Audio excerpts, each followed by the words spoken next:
Hello tout le monde, j'espère que vous allez bien. On se retrouve dans une nouvelle vidéo aujourd'hui, un petit peu différente des autres.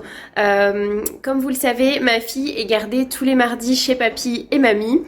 Et le mardi, du coup, j'essaie de faire des choses que je ne peux pas forcément faire quand ma fille est là. Donc aujourd'hui, je vais m'attaquer à l'arbre à chat de bijoux qui est dans un état un petit peu déplorable comme vous pouvez le voir.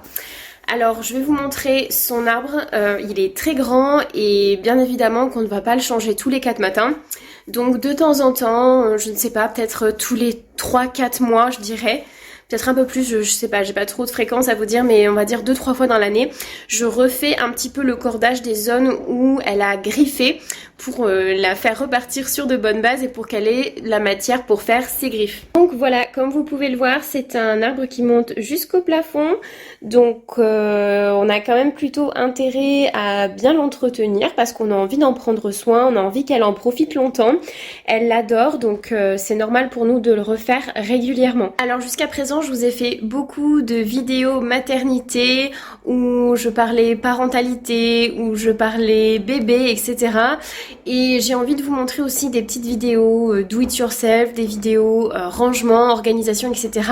Et donc je me suis dit que je n'étais pas la seule maman à avoir un chat à la maison et que ça pourrait vous intéresser de voir cette petite astuce. Donc je n'utilise pas de colle, j'utilise seulement un rouleau de cordage et puis un ciseau. Voilà, c'est tout. C'est hyper rapide à faire, votre arbre va être comme neuf et votre chat va être super content. Donc c'est parti, on va faire ça ensemble. Bon, alors cet arbre est griffé de façon tout à fait inégale. On voit qu'ici, Bijou ne le touche pas du tout. Ici, un petit peu, je crois que je l'ai refait une fois ou deux, mais le pire, c'est vraiment en bas.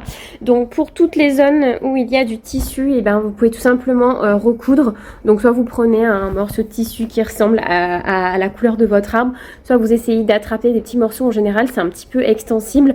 Et puis, vous pouvez faire un petit peu de couture juste pour resserrer un petit peu toutes les peluches de l'arbre. Et ensuite, pour les zones de cordage, on va tout simplement enlever la plus grosse partie du cordage qui est abîmé pour ensuite reconstituer ce qui a été cassé. Si vous voulez, vous pouvez même faire remonter un petit peu le cordage plus haut pour cacher justement ces zones où le tissu a été endommagé. Allez, c'est parti! Du coup, comme je vous le disais, on commence déjà par enlever le plus gros du cordage qui dépasse, donc tous les morceaux qui sont abîmés, toutes les chutes de corde, tout ce qui dépasse, on essaie de lisser pour que la base de notre arbre soit plus simple à travailler. Alors moi, je ne vais pas forcément me casser la tête, vous pouvez, si vous voulez, tout enlever, mais moi, je m'embête pas trop. La plupart du temps, je me contente seulement d'enlever les morceaux qui débordent et je recouvre le reste. Ça me permet d'une d'aller plus vite et de deux d'avoir un arbre plus fluffy pour les griffes parce que si vous enlevez absolument tout, déjà ça va vous prendre beaucoup plus de temps parce que la colle à la base sur l'arbre est collée quand vous le recevez et en plus de ça vous allez devoir utiliser beaucoup plus de cordes parce que si vous ne mettez qu'une seule couche de corde, votre arbre va être un peu fin et ça va pas être forcément très agréable pour votre chat. Alors moi j'ai beaucoup d'épaisseur parce que j'ai réparé à plusieurs fois l'arbre de mon chat, mais franchement c'est pas la peine de se casser la tête. Donc, sauf si vous êtes quelqu'un de très très minutieux, mais moi c'est pas forcément mon cas, j'ai pas envie d'y passer la journée, mais j'ai quand même envie que ce soit propre, que ce soit joli et que ce soit super pour mon chat. Donc je fais au mieux, j'essaie de composer avec le temps et l'efficacité. Je vais m'arrêter là pour ce qui est d'enlever les peluches et je vais tout de suite prendre mon rouleau de corde. Donc je l'ai trouvé chez Action, ça je crois que ça coûte 2 €, vraiment il me semble qu'il y a je sais plus, des dizaines et voire une petite centaine de mètres, donc je pourrais pas vous dire exactement, mais il y a beaucoup de longueur, c'est un rouleau qui dure assez longtemps, donc n'hésitez pas. Je commence tout simplement par faire un nœud à la base du rondin. Donc je le double évidemment pour que ça tienne bien. Et une fois que c'est fait, eh ben, il n'y a rien de plus simple, il suffit d'enrouler votre cordage autour.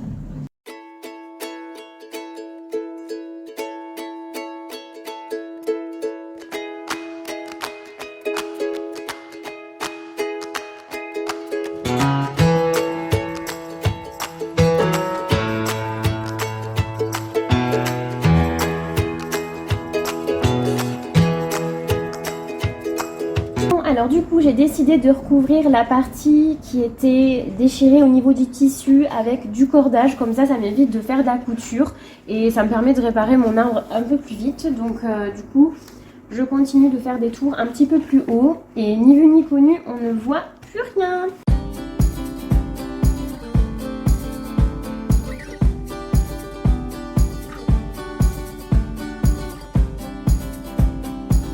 Une fois que vous êtes satisfait du rendu, vous pouvez tout simplement couper le cordage au niveau de l'endroit où vous souhaitez faire le nœud. Donc moi je coupe un morceau assez long pour avoir un petit peu de matière à nouer. Je retire un petit morceau de cordage que j'ai déjà enroulé sur mon arbre et je fais un nœud tout simplement. Donc j'essaie de le faire un petit peu derrière pour pas que ça se voit.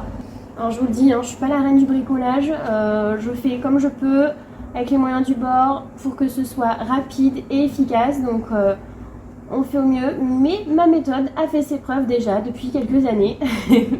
Donc vous me direz ce que vous en pensez. Voilà, une fois que j'ai bien serré, je coupe tout simplement les cordages en trous. Voilà le travail. Donc au départ c'était comme ça des deux côtés. Donc j'ai réalisé la petite réparation sur cette partie et on voit la différence, ça va beaucoup mieux. Vous me direz ce que vous en pensez. Moi je vais faire la même chose du coup de ce côté là et puis on en aura fini pour ce petit tuto.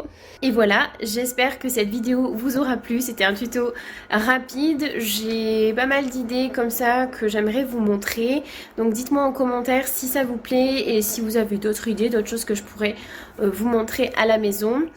Et puis voilà, je vous dis à très vite dans une prochaine vidéo.